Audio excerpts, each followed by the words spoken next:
To really understand the story of the Darksiders universe, we need to understand the nature of the Charred Council.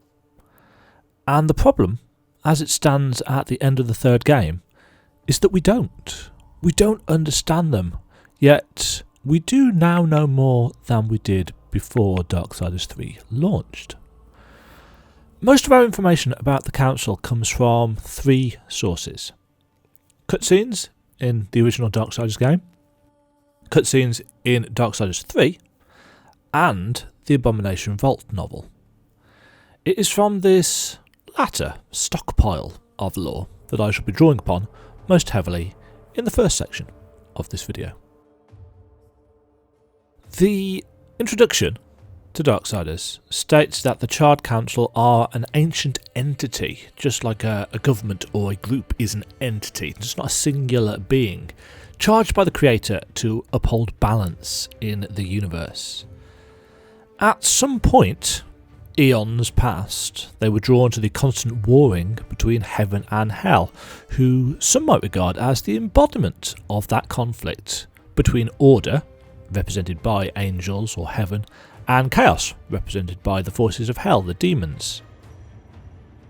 The opening line of the Abomination Vault novel is that creation is not what you believe it to be, and this sets, for me at least, the idea that even the apparently omniscient narrator of that novel is fairly unreliable, for he also states that the Charred Council are not angel, not demon, not old one, but something other, an assertion that we know to be false, but of course was likely either retconned or undecided way back when that novel was written. The domain of the Charred Council is huge and would quite easily be mistaken for some of humanity's depictions of hell. It is covered in leagues of blackened rock through which magma flows like endless gaping wounds pouring from cracks in the stone beneath an endless shroud of smoke that obscures the barest hint of a ceiling above. There's even life here, between the gigantic columns of flame trying to eke out an existence. And there are things in the giant pools of magma here, eager to prey on them. The whole plane is warded against intrusion, and the Council can reinforce these wards to keep even their own trusted servants from appearing at will near them. In the Abomination Vault novel, War specifically calls the Council arrogant bastards, which in a way backs up what Pride says to Fury after about the Council being infected with pride for making him trudge across the plains of blackened rock despite them having called for him in the first place, rather than allowing him to appear directly before them as they have done in previous emergencies. The court of the Charred Council is a concentrated version of the rest of their domain. There's columns of fire and spurs of rock dominated by three giant stone formations that we've come to associate with them and is seen in a lot of the artwork and represented in the games. Not even War is sure if he is speaking to the Charred Council themselves here, if they truly are these stone faces, or if they are, at the very least, their facade. The novel describes them being formed of living rock, their cavernous mouths gaping open to show eternal flames roaring within, and, occasionally, revealing some hint of what might be a rough and precarious cave leading into depths unknown. War himself has to question, were the idols themselves living, or were they the masks of more horrific entities in the caves beyond? Was the Charred Council truly three, or merely a single being with multiple faces? The implication from Darksiders 3 is the Council is very much the former, a group of people bound by a common purpose with many voices, thus the three heads, the three mouths. We now know that, at least at one point many ages past, a demon sat on the Charred Council, the being who came to be known as the Lord of the Hollows, but we'll return to him shortly. At the time the Abomination Vault novel is set, whenever it is set because no date is given, the Charred Council seem to be on the straight and narrow, but even then, they also seem to spend a lot of time policing the forces of heaven and hell. They are served by a network of spies and messengers on whom they rely for information, for this is at the time before the Watchers have taken their place from the later games. The most obvious and obnoxious of these spies is a being called Panopticon, who is a nine-eyed snivelling creature, and it's from him that the council will eventually create the template for the Watchers and bind them as slaves, a slave race of spies and messengers. In fact, it is Panopticon who suggests, after the events of the Abomination Vault, or towards the end of those events, he suggests that the Watchers should be bound to the Horsemen to keep them in line, because both death and war in the novel question the council and the council's leadership, and in a way they go against them. It is possibly because of this focus on keeping and policing the two warring factions that the Nephilim are allowed to rage as far across creation as they do before being stopped. And it is certainly implying that without the beings who became known as Death, Fury, War and Strife turning traitor, the Charred Council might not have had anything with which to stop them, as the angels alone wouldn't have been enough, and they certainly wouldn't be getting the demons on their side. With the creation of the new pact between the Charred Council and the Four, these Nephilim, weary of their rampage and seeing the threat to the balance that their kin caused, were granted massive power, and with the aid of the angels were able to finally repel the Nephilim's bloody crusade at the gates of Eden. Eden was pretty much obliterated in the process, and the fledgling kingdom of man that was evolving from the dust of creation itself was removed from that place and relocated to Earth. All access to both Eden and Earth was forbidden, and for Earth specifically, entrance to the planet was removed by actually burning its connection to the Tree of Life. Mankind was to be left alone from all influence, and this pact between heaven, hell and the council was bound by 7 seals, to be broken at the end time when man was ready for the final war between heaven, hell and this third kingdom. In theory. In the aftermath of this bloody conflict, the Charred Council was supposed to keep watch over the ruins of Eden, but they turned their focus elsewhere, and as we discovered in Darksiders, the Archangel Azrael was then able to shift the entire remnants of the realm of Eden into its own pocket dimension, removing it from history and common knowledge for millennia. Only the ruined gates remain, still guarded by angels who repelled all invaders. As far as the Watchers, and by implication the Charred Council themselves, were concerned, Eden was destroyed, which is why the Watcher in Darksiders 1 is so confused when Azrael takes them there.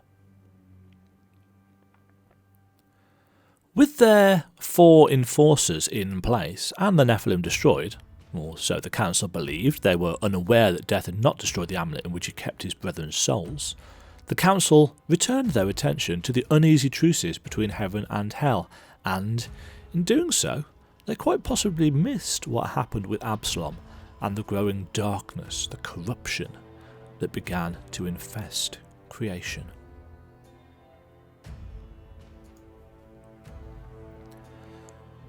We must now consider the new information presented and revealed to us in Darksiders 3. At some point we discover that the Lord of the Hollows was counted among the number of the Charred Council, and he describes himself as a force for balance who believed in their work.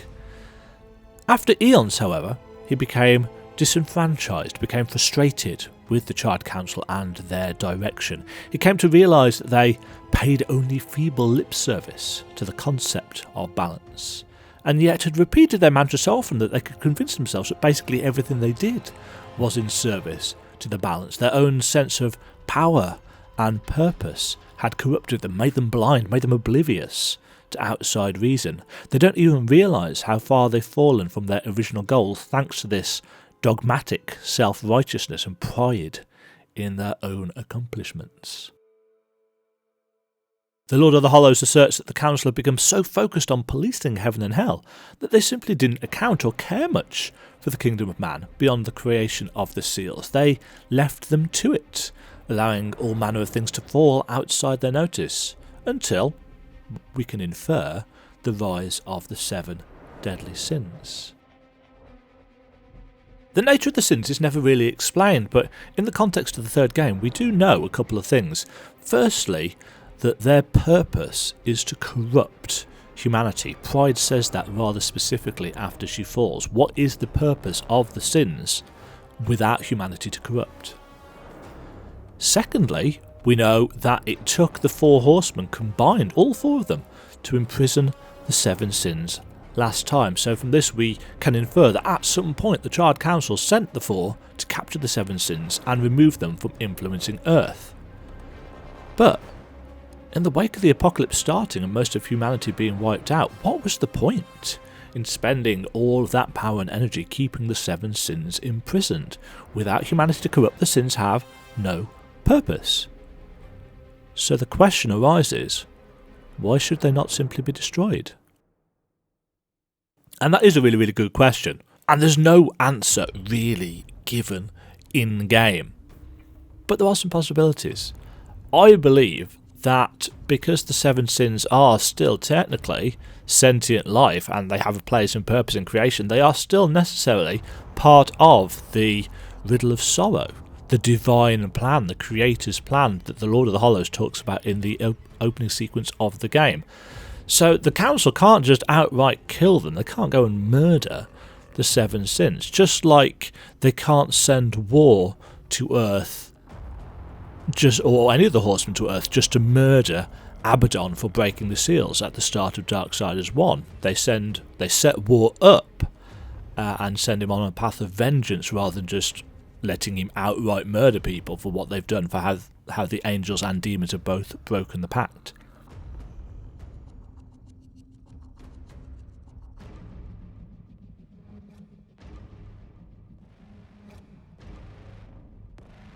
It is likely, therefore, that someone on the council had the idea to release the sins and send one of the 4 to hunt them down and recapture them, hoping that they would probably end up killing them instead. The obvious choice for this is, of course, Fury, because Fury is, as evidenced by all of the games and basically the novel as well, Fury is probably the most reliable and loyal of the 4. And she's also possibly the most easy to manipulate because she's also the most angry. It is my belief, and this is only my belief, it is speculation, it is my belief that one of the council, if not all of them, in some way fell prey to envy whilst imprisoned. After all, we are shown at various points in the story the sins having fairly considerable powers of persuasion and influence over their sin, and the Charred Council are potentially envious of the ease with which heaven and hell go about their daily business. So I think one of the council, if not all of them, has been corrupted, and that is why envy is able to appear as a watcher at the start of the game without question from the council, because the watchers are created by the council. They are a slave race created with purpose. So they would know, surely, that envy was not a real watcher. So they let the weakest of the sins guide Fury to the others, allow her to destroy them, and, probably fully expecting Envy to turn on Fury at the last moment, Fury would then kill Envy too. Problem dealt with, 7 sins dead. A fairly simple plan. And it could have worked, except for one major problem. The Charred Council burned access to Earth. And because of this, they've got nobody else there to keep an eye on Fury and what is going on. Because the battlefield is taking place on Earth during the apocalypse, they don't have eyes on her during this process, and they couldn't very well send a second, more reliable watcher with her because that would tip Fury off. And if there's only one person on the council that has actually been corrupted, that would tip the other council members off too.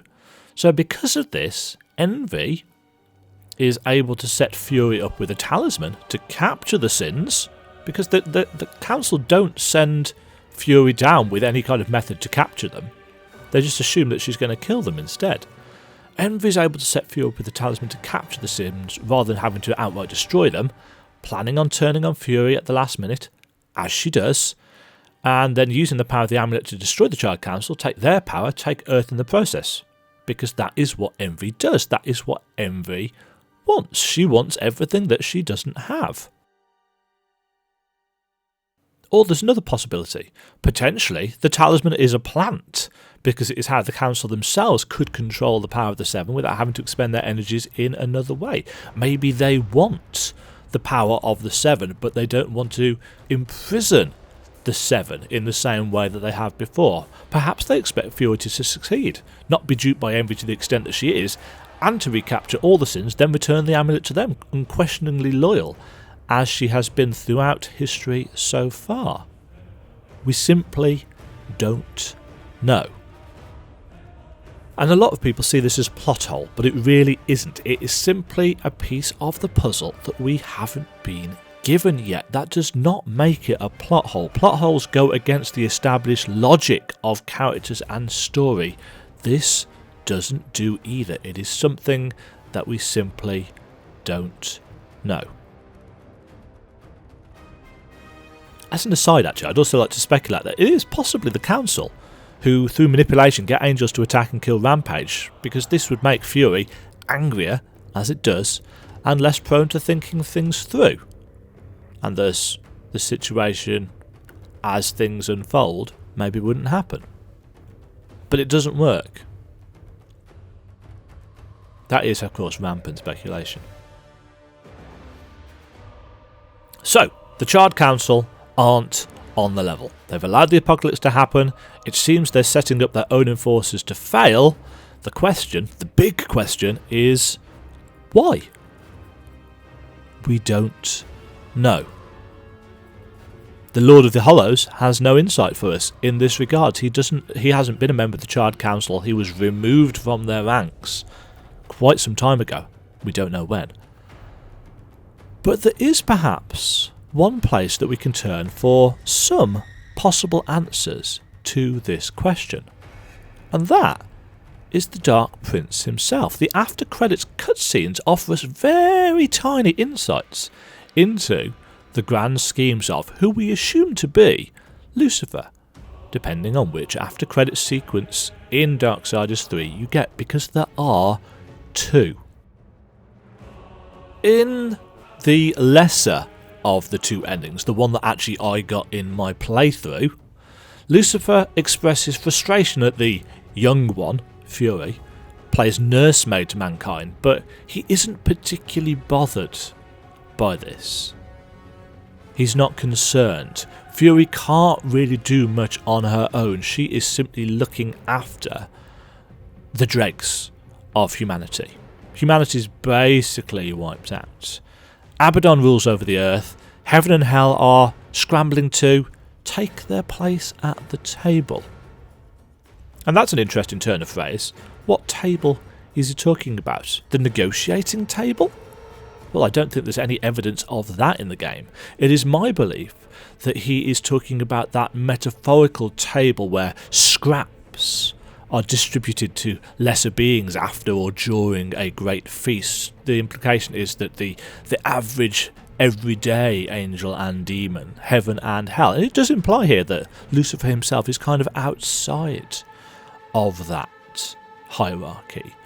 But he is going to be one of those greater beings who is handing out scraps after the apocalypse is over.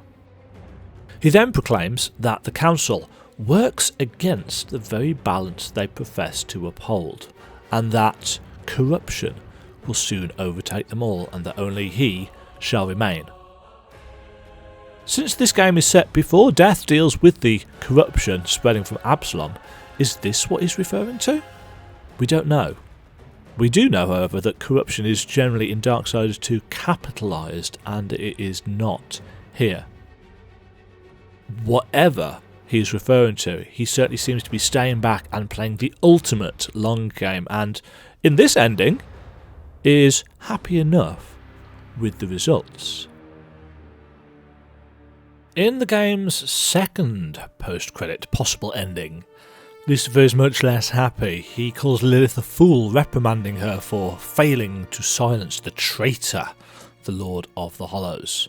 Though we don't know how she would have done this. I think he uses the word traitor because he is a demon. He's a traitor to demonkind, and both he and Abraxas use this term. So he is a traitor to demonkind and to Lucifer's master plan. While Lucifer says this is no matter, because Fury doesn't really understand the true nature of the Lord of Hollows' parting gift, there is still a note of concern in his voice.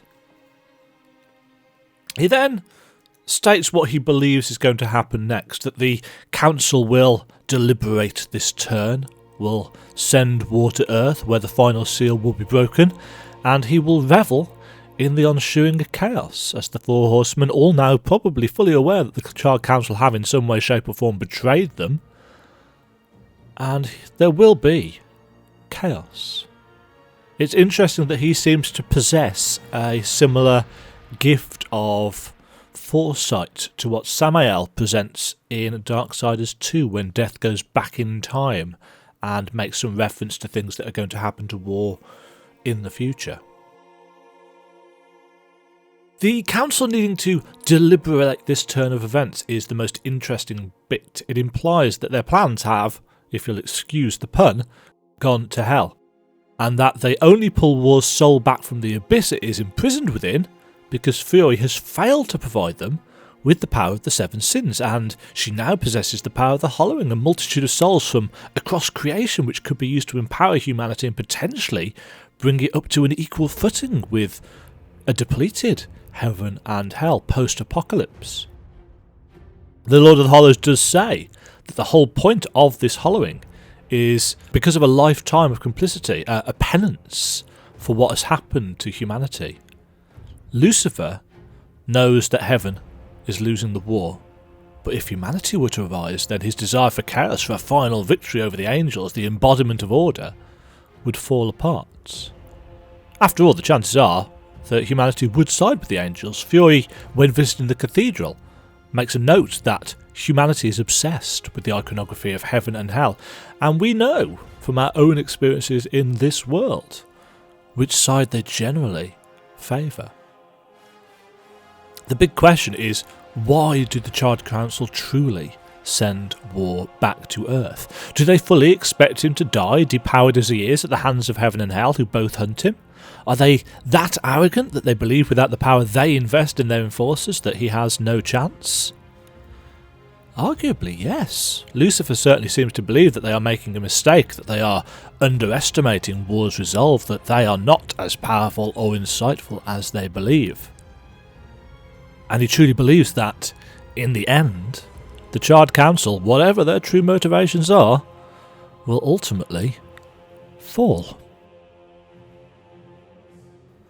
So, there we have it, my interpretation of the Charred Council and the events surrounding the Darksiders series. There's still an awful lot that we don't know, but in my opinion, good stories don't spell everything out for you in detail, despite what critics on the internet might have you believe. Bad writing, blah blah blah.